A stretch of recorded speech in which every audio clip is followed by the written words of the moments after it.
Think Rothbard that Fidel Castro is finally dead. What are some of the horrible crimes against humanity that he committed? Also, what's in the news with stories on Edward Snowden, Ross Ulbricht, Secession, the Second Amendment, euthanasia, the minimum wage, the surveillance state, and more. And a herding cat segment on some upcoming events that you don't want to miss. And don't forget to hang out until the end of this episode to find out who won my November contest. Welcome to The Lava Flow, channeling the flow of information to the libertarian, anarcho-capitalist, voluntarist, and agorist community. Find us at thelavaflow.com. Here's your host, Roger Paxton.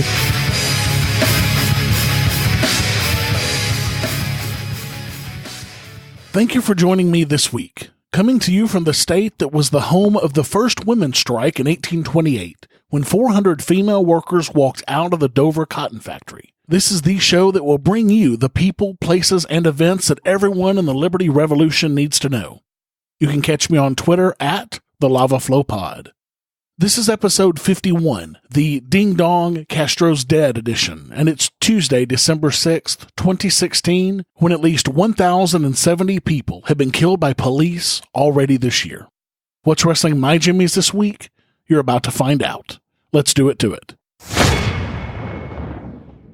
When Fidel Castro died last week, many people were saying that we should never celebrate the death of another human being. I call bullshit. Should the death of a Hitler, a Stalin, a Pol Pot not be celebrated? Of course it should. And so should the death of a Castro be celebrated. I would love for those saying that his death should not be celebrated to say that to the face of the families of those killed because of Castro and those who were tortured by Castro. Fuck Castro in the neck. For example, Orlando Gutierrez, founder of the opposition Cuban Democratic Directorate in Miami, condemned Castro and his legacy as exiles, and their descendants took to the streets of Little Havana to celebrate his death. Mr. Gutierrez said, quote, "I regret that this criminal never faced a tribunal for all the crimes he committed against his own people. This is a man who leaves a legacy of intolerance, of setting up a family-run dictatorship, which had no tolerance for anyone who thought differently, who set up a vicious totalitarian regime where people were persecuted for the most slight deviation from official ideology." Now look, the list of abuses by Fidel Castro is long. This guy was a monster who presided as a dictator over a totalitarian regime of oppression and death. Here are just a few of the abuses committed by Castro and in his name. In the wake of his overthrow of Cuban President Fulgencio Batista in 1959, supporters of the old government were sent before summary courts, and at least 582 of those were shot by firing squads over 2 years. Estimates of executions under Castro's 50-year rule run into the thousands, as high as over 10,000 by some counts, with monitors warning of unfair trials, arbitrary imprisonment, and extrajudicial executions. As Castro's one-party system came into force, independent newspapers were closed, and homosexuals, priests, and others viewed as a threat were herded into labor camps for re-education. Censorship and repression spread, with fans of American rock and roll music among those targeted. Freedom of expression, religion, association, assembly, movement, and the press were all denied. In 1964, Castro acknowledged holding 15,000 political prisoners. Hundreds of thousands of Cubans fled, including Castro's own daughter, Elena Fernandez Revuelta, and his younger sister Juana. Prisoners were often beaten severely with twisted coils of electrical cable or rifle butts. One exile recalled, quote, "On Mother's Day, they allowed family visits, but as our mothers and sons and daughters were watching, we were beaten with rubber hoses and had high-pressure hoses turned on us, knocking all of us to the floor and rolling us around as the guards laughed and our loved ones screamed helplessly." Castro's police dragged 15-year-old Owen Delgado out of the Ecuadorian embassy where he had sought asylum and clubbed him to death with rifle butts. In 1994, a group of 72 Cubans boarded a state-owned tugboat named 13 de Marzo with the intent to navigate it to freedom. Within minutes, the vessel was under attack by another state-owned tugboat. By the time the incident was over, 41 Cubans were dead. 10 of them were children.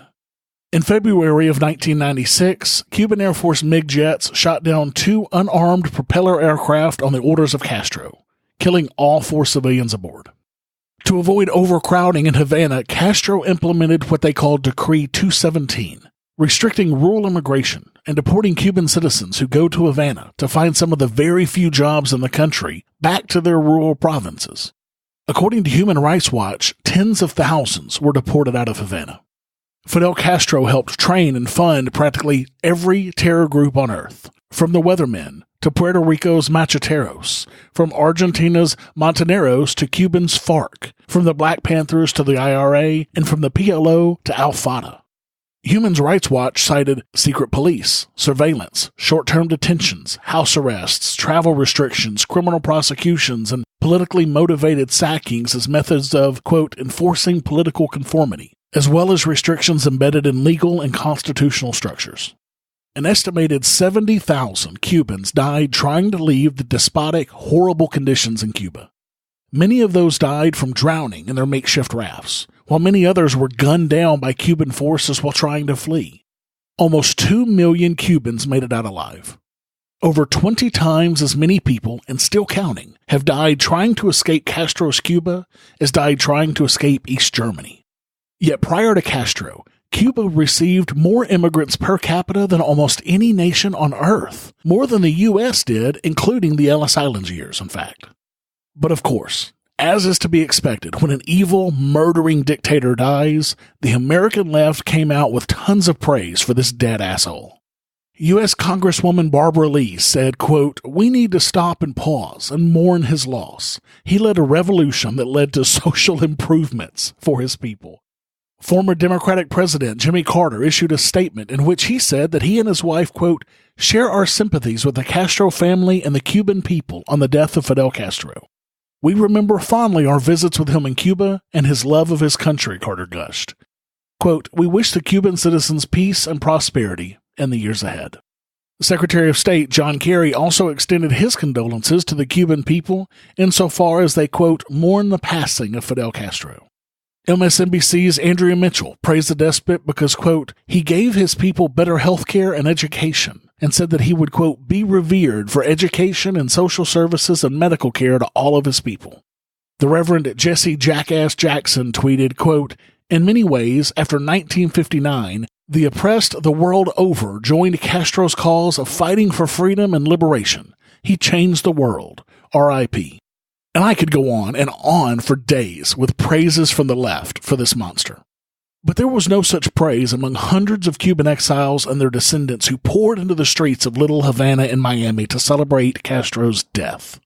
They chanted, "Cuba si, Castro no," while others screamed, "Cuba libre," as cars blew their horns and people danced in the streets.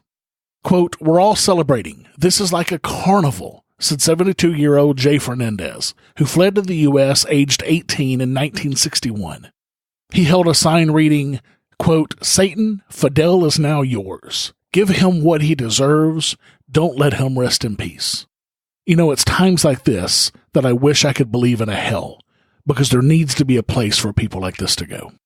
These people are the ones who knew him best, and I think I'll take their words over the words of the American leftists and socialists any day of the week, and even twice on Castro Death Day. Have you subscribed to The Lava Flow on iTunes or any mobile device yet? Then what's wrong with you? Go to thelavaflow.com/subscribe so you don't miss a minute of the show. And while you're subscribing, make sure to leave me a 5-star rating and review the show to help others find our podcast. thelavaflow.com/subscribe. Hello, friends. Scott McDonald here. Please listen to my show, the ANCAP Barbershop. We would like to be your source for libertarianism and anarchy. My co-host Adam and I discuss current events, politics, and philosophy. The ANCAP Barbershop is not your run-of-the-mill political podcast. We have a flair for the irreverent and an appreciation for all things irrelevant. If you would like to help us smash the state, please subscribe wherever you consume podcasts, and follow us on Facebook, Twitter, and Instagram. Have a good one, and we hope to see you at the shop. Hey there, Liberty lovers. This is Mark Clare of the Lions of Liberty podcast, where we strive to bring you great conversations about the ideas of liberty 3 days a week, every Monday, Wednesday, and Friday. Check us out at lionsofliberty.com. What's in the news? The news you need to know from a libertarian perspective. In What the Actual Fuck News, President Obama decided to lie to the world when asked if he was going to pardon Edward Snowden by saying he couldn't do so until Snowden had gone before a court and presented himself. You know, I would expect the President of the United States to know that this is just flat out not true. Obama's answer to the question was, quote, "I can't pardon somebody who hasn't gone before a court and presented themselves, so that's not something that I would comment on at this point. I think that Mr. Snowden raised some legitimate concerns. How he did it was something that did not follow the procedures and practices of our intelligence community. If everybody took the approach that I make my own decisions about these issues, then it would be very hard to have an organized government or any kind of national security system. At the point at which Mr. Snowden wants to present himself before the legal authorities and make his arguments, or have his lawyers make his arguments, then I think those issues come into play. Now, of course, this is utter horseshit. As anyone who even has cursory knowledge of American history knows, President Gerald Ford pardoned Richard Nixon before he had been indicted at all. In fact, President Obama knows this full well firsthand, since he pardoned 3 Iranian Americans who have not yet stood trial, and he did that this year, for fuck's sake. The Supreme Court ruled 150 years ago that pardons can happen before legal proceedings or convictions. President Obama was a constitutional attorney before being elected to president. This is not a matter of him not knowing. It is a matter of him lying through his teeth to us and expecting us to just ignore it. And in other Edward Snowden news, it appears that Edward Snowden, who has long said things that make it appear he's a libertarian, may actually be a full-blown anarcho-capitalist. In an article bashing Snowden called "Edward Snowden is a Fucking Idiot" on Gizmodo, it actually made Snowden come out looking even more fucking awesome than I already thought that he was. Here are some of the quotes by Snowden that pissed off the obviously very liberal nutjob who wrote this article. Snowden said, quote, "If you want to build a better future, you're going to have to do it yourself. Politics will take us only so far. And if history is any guide, they are the least effective means of seeing change that we want to see." Another quote was, "Technology works differently than law. Technology knows no jurisdiction." And my personal favorite, "Law is simply letters on a page." Fucking A right. I couldn't have said that better myself. Tell me that this isn't evidence of Snowden coming over to the dark side of anarcho-capitalism. It sure sounds like it to me. Maybe that anarchist crying in the back of the crowd at Liberty Forum last year rubbed off on Snowden during his Q&A. In secession news, anti-Trump secessionists filed formal paperwork, launching their petition drive aimed at separating California from the Union by first putting the issue before voters on the 2018 ballot. A petition signed by the Yes California Independence campaign calls for repealing language in the state constitution that describes California as a, quote, "inseparable part of the nation," and holding a vote on independence on March 13th of 2019. Organizers who filed the petition with the California Attorney General said that they plan to begin collecting signatures early next year to qualify for the ballot. The CalExit campaign has 6 months to collect 585,407 valid signatures, but the goal is to gather at least 1 million. I wish these guys the best, and I fully support peaceful secession for any reason at all, or for no reason at all. I hope to see the same thing happen here in New Hampshire one day, and I'm actively working to make it happen as a regional captain for the Foundation for New Hampshire Independence. In another reason for secession news, the federal government is saying that if you use marijuana, you have forfeited your Second Amendment right, even if you're one of the 68 million Americans who lives in a state where it's legal, or one of the 186 million Americans who live in a state that allows it for medical use. A recent revision to the form by the Bureau of Alcohol, Tobacco, Firearms, and Explosives underlines how blithely the federal government strips Americans of their Second Amendment right. Quote, "Are you an unlawful user of or addicted to marijuana or any depressant, stimulant, narcotic drug, or any other controlled substances?" asks question 11E. In the latest version of Form 4473, which dealers are required to start using on January 16th, That question is followed by a warning in bold type. Quote, the use or possession of marijuana remains unlawful under federal law, regardless of whether it's been legalized or decriminalized for medicinal or recreational purpose in the state where you reside. Quote, we were concerned that some buyers who use marijuana may read the 2012 language asking if they were an unlawful user of or addicted to marijuana and erroneously say no because in that particular state, marijuana has been legalized, an ATS spokesperson said. Quote, most dealers recognize that marijuana use prohibits people from purchasing firearms under federal law, but many members of the general public may not be as familiar with the Gun Control Act. Under that law, a cannabis consumer who possesses a gun, no matter where he got it, is guilty of a felony punishable by up to 10 years in prison. Falsely denying marijuana use on Form 4473 can get you up to 5 years in prison. This is why we need to get D.C. out of the business of our states. And the best way to do that is to peacefully secede. In minimum wage news, in what is likely a response to the growing groups of people calling for $15 minimum wage laws around the country, McDonald's says that every one of its 14,000 stores nationwide will be replacing cashiers with automated touchscreen kiosks. They're already starting with stores where minimum wage laws mandate the highest rates, such as Florida, New York, San Francisco, Boston, Chicago, D.C., and Seattle. That means that, eventually, more than 20 million customers every day will place their own orders at a kiosk or on a mobile device and then have them delivered by a human to their table. And it's just a matter of time before those humans will be replaced by machines as well. Former CEO of McDonald's, Ed Resnick, said back in May of this year, quote, I guarantee you that if $15 minimum wage goes across the country, then you're going to see a job loss like you can't believe. It's cheaper to buy a $35,000 robot than it is to hire an employee who's inefficient making $15 an hour bagging French fries. And that is the crux of this issue. No one in their right mind is going to pay $15 per hour for unskilled, inefficient labor. They'll either not hire someone, they'll find someone to work under the table for cheaper, or they're going to replace that job with machines like McDonald's is doing.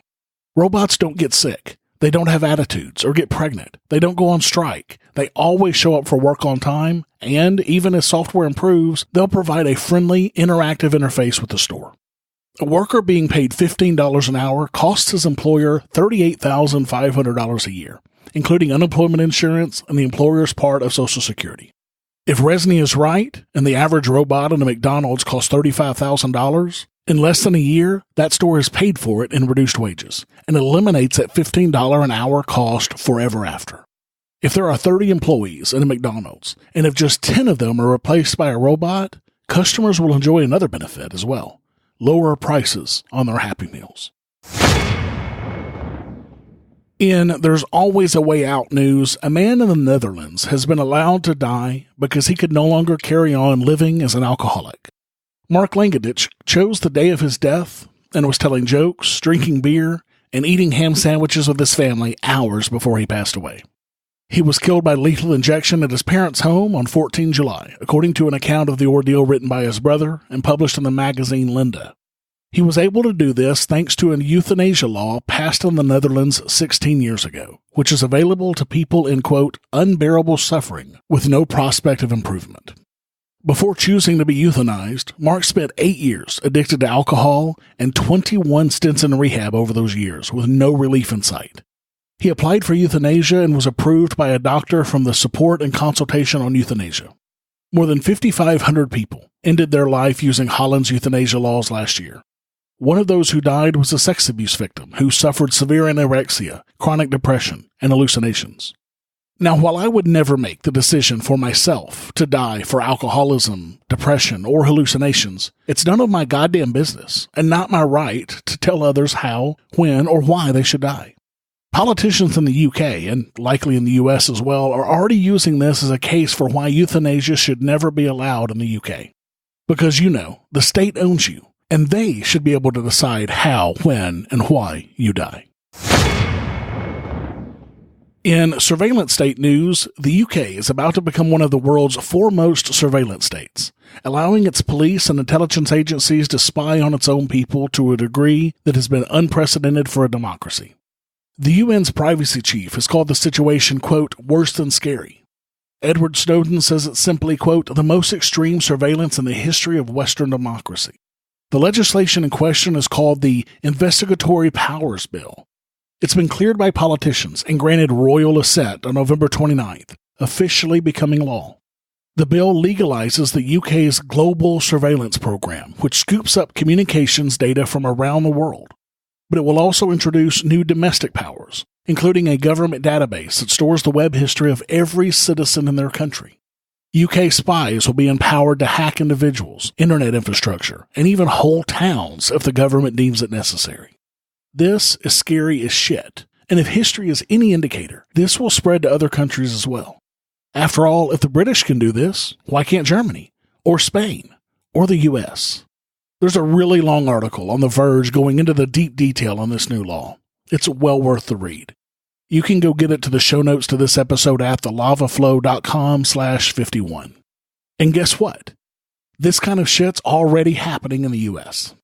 On December 1st, the United States FBI was granted new powers to intrude into any computer anywhere on the globe, instantly changing the FBI from a random law enforcement agency to a global adversary.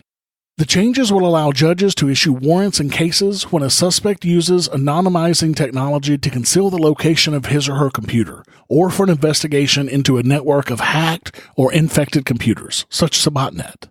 This happened due to changes to Rule 41, which was approved by the Supreme Court in a private vote earlier this year, but was not subject to congressional approval. So to make it clear, if you're using the anonymizing browser Tor, or if you're using a VPN software to conceal your location on the internet, then you may be subject to this new rule, and the FBI can attempt to hack into your computers at will. Please be careful out there. In Dread Pirate Roberts news, attorneys for Ross Ulbricht, the man convicted of running the Silk Road online drug marketplace under the pseudonym Dread Pirate Roberts, say they've discovered evidence that someone logged into the Dread Pirate Roberts account on the Silk Road forums 6 weeks after Ulbricht was arrested. Ulbricht was in federal custody at the time. If this piece of evidence is authentic, the logical conclusion is that someone else had access to the account that was said to belong to the mastermind of the massive dark web drug bazaar. Given the login occurred after the principal arrest and the Silk Road investigation, it may also indicate that whoever did it was someone with a law enforcement background, had access to the investigation, or was possibly another Dread Pirate Roberts. These new details were uncovered by forensic analysts who studied backups of the Silk Road forums that were entered as evidence by the government during Ulbricht's first trial. Ulbricht's attorneys say that government tampering calls into question the evidence used to convict Ulbricht. That there could be more than one person using the Dread Pirate Roberts account has been a popular theory among people who have paid close attention to the Silk Road case. In other Ross Ulbricht news, the free Rossathon that ran on Sunday was a huge success. They were hoping to raise $14,000 to cover just the printing costs of the appeal. And as of today, they've raised $23,472. And Roger Ver, the Bitcoin Jesus himself, has said that he would match that initial amount of donations. That's incredible. And in some personal news, I was awarded the 2016 Free Press Publications Peace Prize. The FPP Peace Prize has a mission to recognize a person or group that has, through deeds, words, and actions, worked to make the world a more peaceful place where, quote, it shall be legal for anyone to do anything he wants, provided only that he not initiate or threaten violence against the person or legitimately owned property of another. Now, I can only assume that this prize is because of you, my listeners. If you voted for me on this, I really appreciate it. I didn't ask anyone to, and I kept my nomination to myself because I didn't want to skew the results, and frankly, because I didn't feel I deserved to win over many of the other people's nominations. Along with me this year, Walter Block also won. Past winners have been Ron Paul, Adam Kokesh, Chelsea Manning, Antiwar.com, Julian Assange, Edward Snowden, Ross Ulbricht, and Harry Brown. Frankly, I have no business being even in the same realm with these greats, but I'm honored all the same. You can see all of the past winners and even nominate people who you think deserve this award at peaceprize.xyz.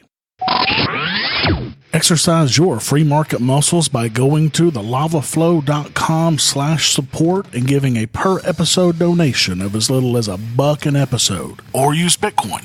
Get exclusive content, rewards, and help the Lava Flow become fiscally neutral while providing you more content. thelavaflow.com/support. Fuck. The Johnny Rocket Launchpad is liberty. Each week we strive to bring you the best guests in talk radio. The Johnny Rocket Launchpad delivers weekly interviews of noteworthy politicians, experts, and activists. The Johnny Rocket Launchpad is bringing the party to the Libertarian Party and launching ideas in your direction. Check us out at JohnnyRocketLaunchpad.com, and you can hear me, Kurt Nelson, and the beautiful Heather Nixon talk about the ideas of liberty. Rock and roll. This is Chris Spangle, and I am the host of We Are Libertarians, which you can find in iTunes, Google Play, or at WeAreLibertarians.com. We are a podcast that brings you all of the irreverence that modern politics deserves by examining current events from a libertarian perspective. So please, check us out at WeAreLibertarians.com. Herding cats. Don't let anybody tell you it's easy. Anybody can herd cattle. Holding together 10,000 half-wild short hairs, well, that's another thing altogether. Being a cat herder is probably about the toughest thing I think I've ever done. There are two awesome events coming up in a couple of months that you don't want to miss if you can help it. The first one is one that I'll be attending. It's the 2017 New Hampshire Liberty Forum. I went to this event last year, and I had a blast. It's at one of the nicest hotels in the state, the Radisson in Manchester, and the lineup of speakers is always fantastic. Last year they had Edward freaking Snowden do a Q&A from Russia via Skype to all of us. It was an absolutely incredible event, and one that I'll never forget as long as I live. And this year the event is happening over the weekend of February 2nd through the 4th, so we will be able to celebrate Porcupine Day at Liberty Forum. Porcupine Day is the day that the Free State Project triggered the move last year and will forever be celebrated on February 3rd, the day after Groundhog's Day, fittingly enough. The cost of this event is only $99 for the basic package, which gets you into all of the events and speakers. You can get an all-inclusive pass for $250 that also includes all of the dinners and the award ceremony package as well. The organizers are still working to get the speakers lined up for the events this year, but as they release the information, I'll let you guys know. I will definitely be at this event this year, so I hope to see you guys there. You can get more information on this event and register at nhlibertyforum.com. The other upcoming event is Anarcho, coming up on February 25th through the 28th in sunny and beautiful Acapulco, Mexico. Now, one of these days, I am going to go to this event, without a doubt. It looks just amazing. It has tons of great speakers lined up like Larkin Rose, Jeffrey Tucker, Adam Kokesh, Judd Weiss, Roger Ver, the Bitcoin Jesus, That Guy T, Ian Freeman and Mark Edge from Free Talk Live, and many others. Music will be provided by Eric July and his band Backwards. There will also be several workshops that you can add on to the event, such as the Homesteading Workshop with Adam Kokesh, the Change Media University Bootcamp with Luke Rikowski, an ayahuasca ceremony, and the Dollar Vigilante Internationalization and Investment Workshop. The cost for this event is $245 for the full conference, and the add-on workshops cost anywhere from an additional $50 to $395 each. This looks like it's going to be one hell of an event, and I hate that I'm going to miss it. Be sure to check it out for yourself at anarchapulco.com. That's ANARCHAPULCO.com. Thank you for listening to the show this week. As always, I need to thank my favorite Christmas shopper, Jessica, for her help with this show. For the show notes to this episode, where I put links and other information that's been on this show, go to thelavaflow.com/51. I've got several new iTunes reviews this week. Dane Kirk said, "Great show. One more great libertarian-leaning podcast." Thanks so much, Dane. Asdegwerf, I'm not sure how to pronounce it, said, "Information and insightful. An excellent hub for libertarians and others who love freedom. Thank you." No, sir, thank you for that great review. Yerb Sill had this to say, "Top-notch, straightforward, libertarian news and commentary from a level-headed guy who really does his homework. There's no fluff in the news aspect of this show, and there's no compromise in the commentary opinion aspect. Roger has built a great foundation for his growing network of podcasts that have become a staple in the anarchist news world. If you're not listening to the Lava Flow, what's wrong with you? Barry E." Barry, thank you so much. I can't thank you enough for that awesome review. And Pops1796 from the UK had this to say: best libertarian podcast going. All killer and no filler. Rothbard nods approvingly. Thanks, Pops, and thank Rothbard. And I've had another increase in donations this week. One of my existing donors, Kyle, increased his support from $2.50 to $5 per episode using Patreon. Thank you so much, Kyle. I can't tell you how much I appreciate your support. This increase puts me closer than ever to bringing you more content. I'm now at $172, or 68.8%, towards bringing you a full 30-minute episode of the Lava Flow every single week. And now it's time to announce the winners of my November contest. After using a list randomizer at random.org, the winner of the prize pack that includes an exclusive Lava Flow contest winner's t-shirt, a Lava Flow tote bag, and one of my favorite libertarian books signed by the author is Link. Link's review on Stitcher for the Lava Flow was, all the best things, none of the sucking. Think of all your favorite libertarian podcasts. Put them all in one.